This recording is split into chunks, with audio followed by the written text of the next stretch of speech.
This week on Myth, we'll climb into the heights of the Himalayan Mountains to windswept Tibet. You'll see that some brothers know how to share, that you can do a lot with a cake and a skull, and that you should always know what your work is worth. Then, in Gods and Monsters, a tiny bat will disobey a mighty king.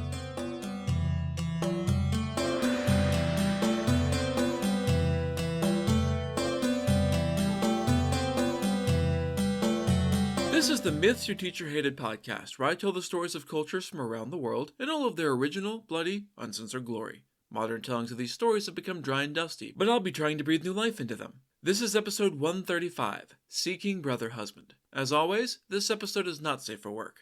This week's story comes to us from Tibetan folk tales collected by A.L. Shelton in 1925. Once upon a time, in a country that lay so high in the mountains that even little children would get tired trying to play, there was a great plateau completely surrounded by a dense forest. Built upon this enormous tableland was one large city amidst several smaller ones. All of them were ruled over by a king with 7 sons. One day, these 7 princes went out to the forest to entertain themselves. I'm not sure how old they're supposed to be exactly, but at least old enough to know better. While they were thus sporting through the woods, the princess stumbled across a beautiful young woman who was somewhere within the spread of the young men's ages. Despite the fact that she was busy herding a large yak, she told the princes that she was the daughter of the king of the west. The yak had apparently wandered away from the kingdom, and apparently no one else was available to track it down, so the princess herself had set out in search of it. All 7 brothers were quite taken with this lovely young princess, and so they called a little sidebar to talk it over. Polyandry, the practice of one woman having multiple husbands, was quite common in ancient Tibet, so, instead of fighting over her, they all agreed to propose to her as a unit. The princes were sheltered enough to be unsuspicious of this incredibly unlikely chance meeting, but you and I know better. The young lady was, in fact, no lady at all, but a devil in disguise. Likewise, the yak was also a devil and, what's more, he was the she-devil's husband. Both could change their forms at will to pretty much any shape they wanted, which comes in very handy for devilish mischief. Being an unscrupulous devil, the pretend princess did not tell the 7 princes the truth about herself or her yak husband. Instead, she drove the yak off. I don't know what explanation she gave for getting rid of the thing she had supposedly come to this land from some kingdom they hadn't heard of before, and agreed to this proposal. Technically, she had the right to marry the 7 brothers even if she was already married, but not without the informed consent of all parties involved. Literally no one but her is aware of the truth and also in agreement with her choice. Abandoning her existing husband, the she-devil went back to the capital city of the tableland with her 7 new husbands. Surely only good things can come from this, right? Yeah, you know better than that. Within the first year of marriage, the eldest of the 7 brothers died. Each year thereafter, the next oldest prince died until only the youngest remained, and he wasn't doing so hot. He had become incredibly ill, and he knew that he was very, very close to following his 6 brothers to the grave. The leaders of the outlying villages gathered together to talk it over and try to figure out what the fuck could be done. 6 dead princes in 6 years was one hell of a coincidence, but nothing they had tried had ever worked. All of the dead brothers had gotten the absolute best care and been given the latest and greatest medicines of the time, but none of it had done a damn thing. So what now? After talking and talking and talking, they finally decided to send for a man who was known for telling fortunes. Maybe he could discover what the hell was going on here. It was certainly worth a shot. 4 men were chosen to go and seek him out, and so they did. It was a long, hard trip, but the group did eventually find the fortune teller. Laying out the whole situation about the 6 dead princes and the dying 7th, they asked him to cast lots and read the results for them. The man nodded sagely and promised to peer into the future. He would lie down that night and dream a true dream about the situation, which he would relate to them in the morning. And that, my friends, was a bald-faced lie. You see, this fortune teller was a total fucking fraud. He had absolutely no skill at telling the future, and he realized he was in a really bad situation here. Lying to commoners was one thing, but now royalty was involved. The fake fortune teller did what many wise men do when confronted with a problem they can't solve. They ask a woman who's smarter than them. He went to his wife as soon as the quartet left and asked her what the hell he was supposed to do. She thought for a moment. You do the only thing you're good at. You lie your ass off. You've lied about plenty of fortunes before this, so what's one more? I'm sure we can come up with some fake vision to tell these well-paying men that will satisfy them without getting you in trouble. We just need to be clever. In the morning, the 4 came back to see the sham of a psychic. I dreamed of your prince and your home last night. I will get out my black robes, my black hat, so that I may travel back with you. I can prepare charms and read prayers for you, which will make everything right in the palace once more. That seems like a high-risk, high-reward proposition. On the one hand, seeing the situation in the city for himself will allow him to tailor his lies more carefully and make it seem like he's actually magical. On the other hand, he'll be very close at hand if he isn't able to save the prince, and his customers want to take a bloody refund out of his hide. Taking up holy beads in one hand and the skull of a hog in the other, he returned back to the royal city with the 4 men. It took every bit as long to return as it had to come out here in the first place, but they arrived without incident. The Devil Bride saw the posse coming and didn't know what to make of this odd procession. Being very much a supernatural creature, she wasn't at all sure whether the strange fortune teller really did have magic powers. Had he had some vision about what she had done to the 6 princes? What she was currently doing to the 7th? Getting right to work, the fake fortune teller made with the hocus pocus. He started by baking a torma, a ritual cake, molded from butter and sampa, a roasted barley flour. Such cakes are very complex and colored with vivid, intricate dyes to symbolize deities, offerings, mandalas, geometric designs used for meditation and prayer, or even weapons. The torma was placed gently on the ailing prince's forehead and covered with the hog's skull, and then both were draped under a cloth.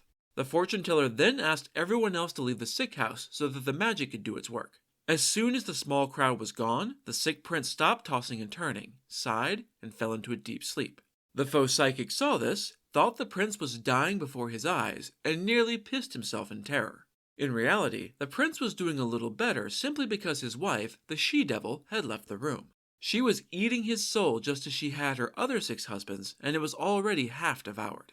With her gone, the prince was finally able to relax, and his soul was able to start to heal, just a little. The terrified psychic called out for help several times, but no one came. He had warned them all to stay out while the magic worked, and they were taking him at his word. He very much didn't want to be discovered here with a dead prince, so the man thought that maybe it was time to get the hell out of Dodge while the getting was still good.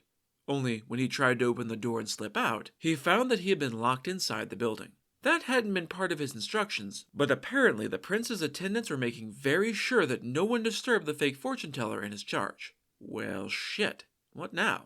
Thinking quickly, the fraudster decided that, if he couldn't escape this trap of his own making, he would just have to hide until it blew over enough to let him sneak out. He couldn't get out, but he could go up. The faker tiptoed up the stairs, which led out onto the roof. Night had fallen while he'd been preparing the torma and pretending to cast spells, so he couldn't see where he was going very well.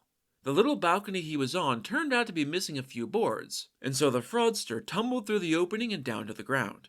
Well, nearly to the ground anyway. See, there was a yak standing right there, and the man tumbled down onto its horns. This understandably spooked the poor animal, who bucked and reared and raced off into the night with the hapless psychic still tangled in its horns. The fake fortune teller had a few moments to think that he had managed his escape, however painfully and accidentally, but then the yak pulled up beside the prince's wife, who we know is a shape-shifting she-devil. And yes, this yak is the one she's married to.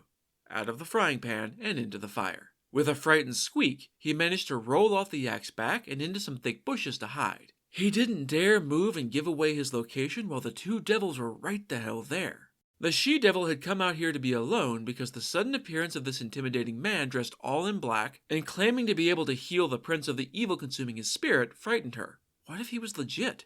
I mean, he's not, but she doesn't know that. Seeing his evil wife, the yak devil brayed and hurried in her direction.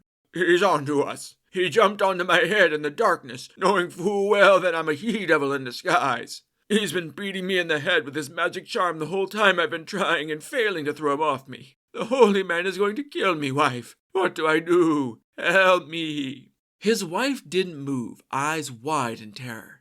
He knows me just as clearly as he knows you, husband. I dare not come over and help you or he'll kill us both. As soon as morning comes, he will call all the people together and they will scheme to be rid of us for good. We're fucked, my yak husband. Neither said it aloud, but they both feared that the women would be called together to bring wood for a fire to burn the 2 devils to ash with. Or maybe they would devise some even more agonizing death. The twisted minds of the 2 devils could concoct some pretty elaborate torture schemes. The faux fortune teller had been full of shit before, but now he legitimately knew what he needed to do to save the prince, though only because the 2 devils had accidentally told him. He crept back into the city proper and shimmied his way up onto the roof and down the stairs to where the prince was still peacefully sleeping. He set up the torma and the hog skull again and got back to reading his prayers. In his mind, however, he was laying plans that were pretty much exactly what the 2 devils had laid out. It wasn't long before the quiet murmur of the man's voice awoke the prince, who was much improved from a night of restful sleep without a devil munching on his soul the whole time. Seeing the prince stirring, the fortune-teller put aside his book. "Good morning, my prince. How do you feel?" The prince stretched experimentally. "Much better, actually. Thank you." "Don't thank me yet. There's still much to do, and the threat is far from over. Once the sun rises, I need you to call all your headmen together and have them organize their people. Bring all the guns and swords they can carry, and have the women bring as much wood as they can spare." These were unusual instructions, but the fake mystic healer had done what no one else had been able to do, so the prince was completely willing to go along with his plan. The orders went out, and, in a remarkably short time, all was ready. Wood had been piled up around an open center as though for an offering to an idol, exactly as the fortune-teller had commanded. Seeing that everything was ready, the fake magician went and saddled up his yak, who was, of course, the he-devil in disguise, and rode him around the city for some fresh air until they stumbled across the gathered wood. Snatching up his hog's skull, the man beat the yak 3 times in the head. "Show me the true body of this yak." Squealing in pain, the yak's form melted into that of the he-devil. The creature's natural form was absolutely hideous, with 2 long canine teeth that hung all the way down to his chest, and 2 more that rose up to his forehead. The armed men wasted no time, having been prepared for this terrible transformation. With their guns and spears and swords, they butchered the he-devil until he was nothing but a twitching hunk of bloody meat. That done, the fortune-teller called for the princess to come and meet her husband. She'd sensed the death of her devilish husband and knew the jig was up.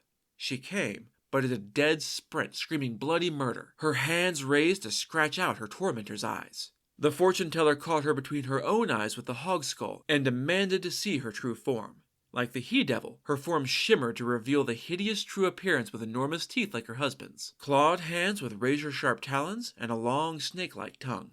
She died screaming under another barrage of bullets and melee weapons, her bloody corpse heaped atop her husband's. Both devil corpses were shoveled carefully into the center of the fire, which was set alight. The people watched intently to make sure the bodies burned and the threat was ending. By the time they turned around to heap praises on the conquering fortune-teller, he had slipped away back to the sick man in his charge. The young prince felt better each and every day as his soul began to knit itself back together. It was clear he would make a full recovery in a remarkably short time. "You saved my life, fortune-teller. What can I offer you in return? Whatever you wish, ask and I will give it to you if it be within my power." The man thought for a moment. "Could I get one of those wooden rings you use to lead a yak around by the nose?" His wife always said that he couldn't make them properly, so he thought she'd appreciate having one made by the best craftsman for miles around. The prince laughed at this humble request. He gave the fortune-teller 100 wooden rings, as well as 7 yaks loaded up with goods to accompany him on his way home. His wife saw his little procession coming, and she took some wine out to meet her returning husband. Given that he was back with much more than he'd left with, things must have gone well. After washing off the dust of the road and eating some dinner together, she asked her husband to regale her with the stories of his adventures. He told her all about the 2 devils eating the prince's soul, and about trapping and killing them, saving the prince. He might have made some of his exploits seem a little more bravery than cowardly luck, and although she knew her husband well enough to know he was bullshitting a little, she let him have his moment. It would be a short moment. "So you saved the life of a prince, and all you come back with is some dried cheese and meat and a bunch of rings for the yak? I knew I should have come with you, love. You were always bad at bargaining. I'll handle it." She considered going down to see the prince herself, but decided it would be wiser to write a letter. In it, she warned the prince that the fortune-teller had dreamed another true dream, saying that the small reward given to the prince's savior might not be enough to keep the prince's mysterious disease from returning one day. The king considered this letter graciously. He'd thought it odd that the fortune-teller had asked for so little. He'd given the man everything he'd asked for and much more besides, but he agreed that it wasn't enough to pay for the life of his only surviving son. The next day, the prince rode out to see the fortune-teller. "I have received your letter, and I agree with you. I should have given more. I will raise you up to a station equal to my own and set you to rule over half my kingdom." There's no word on what kind of king he made, but I suspect that, as long as he listened to his much cleverer and more pragmatic wife, he did okay. And so, with the soul-eating devils reduced to dust on the wind, it's time for Gods and Monsters. This is a segment where I get into a little more detail about the personalities and history of one of the gods or monsters from this week's pantheon that was not discussed in the main story. This week's clever critter is the Wise Bat. This story also comes by way of Tibetan folk tales collected by A.L. Shelton. A long, long time ago, much longer than the previous story, we're talking back in the mythic age where humans and animals still understood each other's languages and could speak to each other, there lived a very powerful king. He lived far away in a distant corner of the world and ruled over all the animals and people in his vast lands. His palace lay in the very midst of the forest so that he could dwell amongst the many birds and animals that lived nearby. It was an idyllic time and everyone seemed happy and content.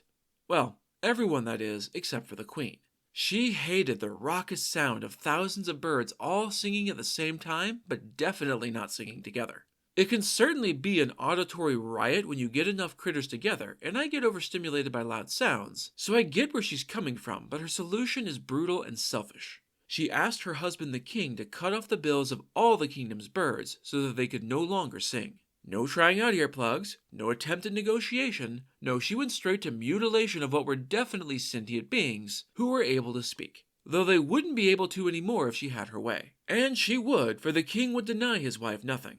"Very well, my wife. We will cut off their beaks as you wish in a few days." As it so happened, a little bat was hanging upside down in the eaves of the palace. He had been napping, but the royal conversation had woken him up. And a good thing, too. He had heard the queen's request and the king's assent, so he was the only one who knew the horror that was about to befall his flying brethren. He wasn't sure what he could do about it, but he clearly had to do something. The next day, the king sent messengers out to all corners of his kingdom. All of the birds, which seemed to include flying mammals as well, were to gather at the palace at noon 3 days hence. It was absolutely essential that all of them be there at the same time, so they were asked to put the message at the center of their hearts so they didn't forget. The bat made sure to vanish from the palace before the 3rd day. He had a plan, and he was hoping he'd read the situation right. All of the birds arrived at the palace as ordered on the 3rd day, and a census was taken as noon approached. That's when it was discovered that the little bat was missing. The king was furious that someone had disregarded his orders, and everyone was forced to hang tight until the bat could be located. If he was going to have the beaks of all the flying things cut off, it had to be done at once, or the later birds would hear what was happening and never come to the palace. The next day, the bat finally winged his way into the palace to confront the enraged king. "Where the fuck have you been, bat? I told everyone to be here yesterday at noon, and yet you don't saunter in until a full day later? You better have a fucking good explanation for your lateness." The little bat bowed low. "I do indeed, your majesty. These birds can come and go at your beck and call since they have no business to attend to and no responsibilities to care for. Me? I'm super busy with so many things, just like my father was before me. See, I have to make sure the death rate stays where it should be in order to govern the sex question. You know, making sure there are roughly an equal number of men and women in the world at any given time." That gave the king pause. "I didn't know you did all that. I've never heard of such a thing before. Why does such an important task fall on the shoulders of such a little bat?"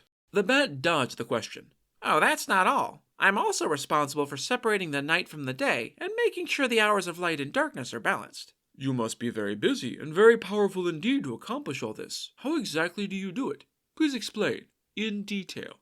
The bat nodded. "Well, when the nights are short, I shave a little off the morning, and when the nights are long, I take a little off the evening instead. That way, the day and the night stay equal. That one gets away from me sometimes, and either the days or the nights get long, but that's because people don't die fast enough. I have to make sure the sick and the old die at the proper time so that the birth rate isn't affected, because when that gets out of whack, then the number of men and women doesn't match anymore. You end up with more men than women, and some of these men become enabling assholes who agree to whatever asinine thing their wife proposes without thinking about it. Those kinds of men, I turn into women to keep the numbers equal." The king had already been suspicious, but now he knew for sure that the bat was full of shit. However, he also realized that the bat's very thinly veiled criticism of him was valid. He was angry with himself for agreeing to his wife's awful suggestion without pushing back even a little, which is not proper conduct for a king. And besides, on the off chance that the bat actually was in charge of all the things he claimed to be, the king didn't particularly want to be turned into a woman. I'll leave it up to you to decide how much of the king's fear is pure sexism, and how much is very real awareness of how much more privilege he had in his kingdom as a man.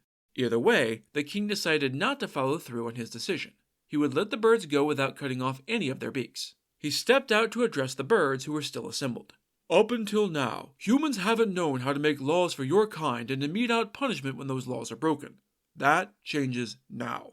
I am appointing Cuckoo to be the king of the birds, and Hoopoe to be his prime minister. I have called you all here to bear witness to this proclamation, and to ask them to rule wisely and well, to judge justly, and to not oppress the people. Hear the petitions of all who come to you, be they large or small, rich or poor, and judge fairly regardless of their station.